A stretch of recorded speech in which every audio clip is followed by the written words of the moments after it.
What's up guys, it's your finance boy PV Rajan and welcome back to my channel where we talk all things real estate, personal finance, and entrepreneurship. Today we're going to be talking about budgeting. A lot of people stress when it comes to money management and wonder why the hell do I not have any money left in my bank account.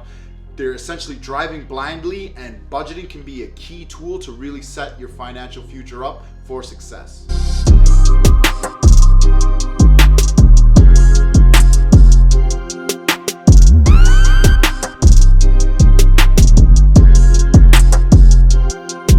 Budgeting is a key skill set you need to develop if you want to become a financial badass. So let's talk about step one.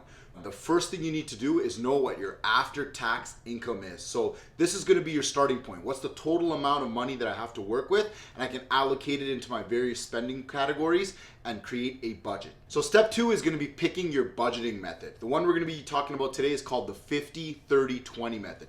50% of your income is supposed to be allocated towards your essential needs, 30% towards your wants, and 20% towards savings, investments, and pay down of debt. So with this method, 50% of your after-tax income is going to be allocated towards your absolute essentials. So we're talking about groceries, housing, so whether that's your mortgage payment or your rent payment per month, transportation, insurance, utilities, all of the items that you need for your basic necessities for you to live and work and have a roof over your head.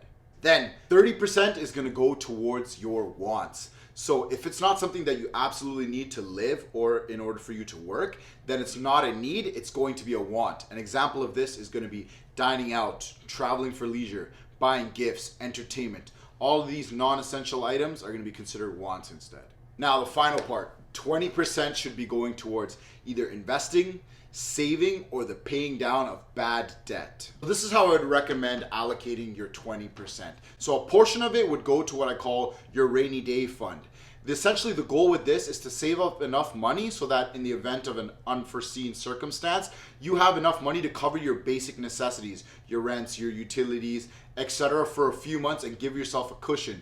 You know, for example, like say you lose your job or a global pandemic comes along. Your rainy day fund will help you get through that. So the next step is I would allocate a huge portion towards investing or saving for an investment. So you can pick up some dividend paying stocks, which is going to yield you some monthly cash flow. You can utilize that money to private lend and generate some income that way, or you can save that money up to put towards a down payment and purchase real estate, which is personally my favorite type of investment. The common theme with each of these investments is you're putting it into an investment that's going to be paying you cash flow monthly or giving you some sort of yield on a monthly, quarterly, or annual basis. Finally, I would allocate a portion of this towards paying down toxic debt. So what I mean by toxic debt is any type of debt that you have that's A, not generating revenue for you, or B, associated with an asset that's going to be generating revenue for you. So for example, a toxic debt would be credit card debt. You swiped and maxed out your credit card debt buying Chanel bags, Jordans, things like that that are not making you money. That is going to be toxic debt.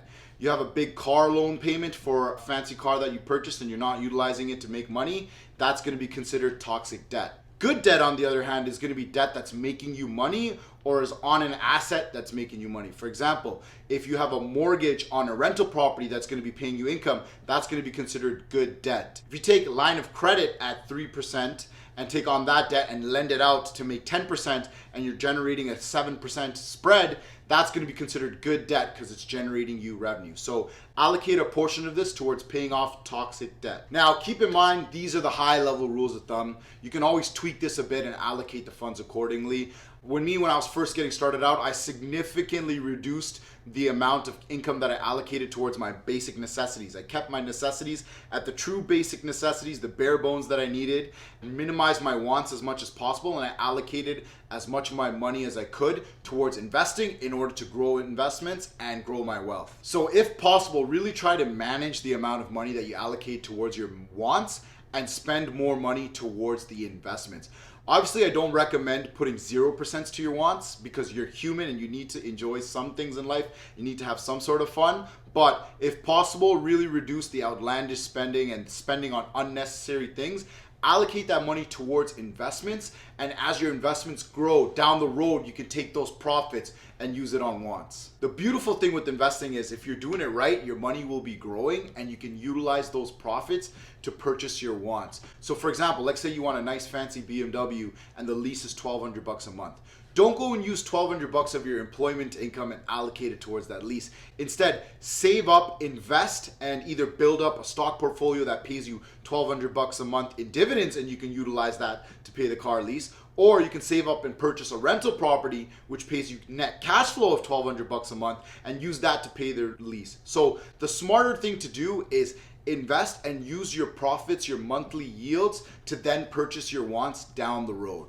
My key tip is get the nice things in life once your investments can pay for them and it's not your active earned income that's going to be paying for those things. So remember, once you've made your budget, make sure you stick to it. Budgeting is a great tool, but it's only going to work as long as you are disciplined and you follow it. Stay the course, stay disciplined, and I promise you it'll pay off in the future. All right, guys, I hope you enjoyed that video, and if you did, please smash that like button. If you're not already, make sure you subscribe to my channel. I got some great videos coming down the pipeline.